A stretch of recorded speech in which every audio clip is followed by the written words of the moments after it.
14 August, me, Muhammad Ali Jinnah, is here to give you a speech on provincialism. As long as we do not throw off this poison in our body politics, you will never be able to weld yourself, mold yourself, galvanize yourself into a real nation. What we want is not to talk about Bengalis, Hindis or Punjabis.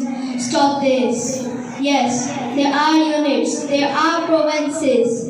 But I ask you, have you forgotten the lesson that Islam taught us 13 centuries ago? Islam has taught you this, and I think you will agree with me that whatever you are, whatever else you may be, you are a Muslim, that you belong to a nation, that you have carved out a territory, vast territory. It is yours.